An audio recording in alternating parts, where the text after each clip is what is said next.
Hi friends, ഇത് ഞങ്ങളെ യാനിക്കുട്ടിയാണ് കേട്ടോ. യാനിക്കുട്ടിക്കിപ്പോൾ 3 മാസം കഴിഞ്ഞു. 3 മാസം കഴിഞ്ഞപ്പോൾ ആൾക്ക് കുറേ മാറ്റങ്ങളൊക്കെ ആയി. ഇപ്പോൾ നല്ല കളിയും എല്ലാവരും നന്നായിട്ട് ചിരിക്കുകയും കമിഴ്ന്ന് കിടക്കുകയും ഒക്കെ ചെയ്യും. ആൾക്കൊരു പ്രത്യേകത ഉള്ളതെന്ന് പറഞ്ഞാൽ കമിഴ്ന്ന് കിടന്ന് ഉറങ്ങും. ഫുൾ ടൈം കമിഴ്ന്ന് കിടന്നിട്ട് ഉറങ്ങാം. ഞാൻ ഡോക്ടറെ അടുത്ത് ചോദിച്ചു, കമിഴ്ന്ന് കിടക്കുന്നുണ്ട് കുഴപ്പമുണ്ടോ, ഉറങ്ങുന്നുണ്ട് കുഴപ്പമുണ്ടോയെന്ന് ചോദിച്ചപ്പം കുഴപ്പമൊന്നുമില്ല എന്നാണ് ഡോക്ടർ പറഞ്ഞു.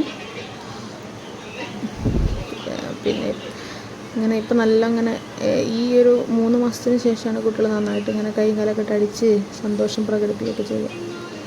പിന്നെ ആളിപ്പം ഒറ്റയ്ക്ക് തന്നെ കമിഴ്ന്ന് നടക്കും, ചെരിഞ്ഞ് മെല്ലെ കമിഴ്ന്ന് നടക്കും, പിന്നെ തല നന്നായിട്ട് പൊന്തിച്ച് നോക്കുകയൊക്കെ ചെയ്യും.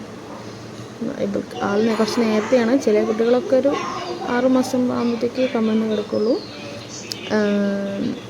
7 മാസത്തിനുള്ളിൽ കമിഴ്ന്ന് കിടന്നില്ലെങ്കിൽ നമ്മളൊന്ന് ഡോക്ടറെ കൺസൾട്ട് ചെയ്യുന്നത് നന്നാവും.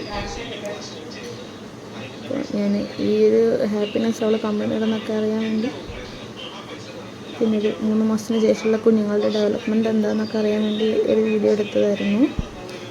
നിങ്ങൾക്ക് ആർക്കെങ്കിലുമൊക്കെ ഹെൽപ്ഫുൾ ആവുമെന്ന് വിചാരിക്കുന്നു. ഉറക്കം വരുന്നുണ്ടായിരുന്നു നന്നായിട്ട്. അങ്ങനെ എന്നെ നോക്കി ചിരിക്കുക. ഉറക്കമുണ്ട്, കണ്ണും കൂടെ തുറക്കാൻ പറ്റുന്നില്ല. അങ്ങനെ വിരൽ നന്നായിട്ട് വായിലിടും. ഏത് വിരലാണോ കിട്ടുന്നത് ആ 2 വിരലും വായിലിടും. 2 ആണെങ്കിൽ 2, 3 വിരലും ചിലപ്പം കൈ മൊത്തം വായിലിടും. അങ്ങനെയൊക്കെയാണ് ഇപ്പോൾ. കുഴപ്പമില്ല, നോർമൽ അവരുടെ ഒരു ഇതിൻ്റെ ടൈമിൻ്റെയാണ്. ചിലപ്പോൾ ഒരു 6 മാസം ആകുമ്പോൾ മാറും. ഇപ്പോൾ കുറച്ചുകൂടെ കഴിഞ്ഞാൽ മാറിക്കോളും എന്ന് വിചാരിക്കുന്നു. Thank you.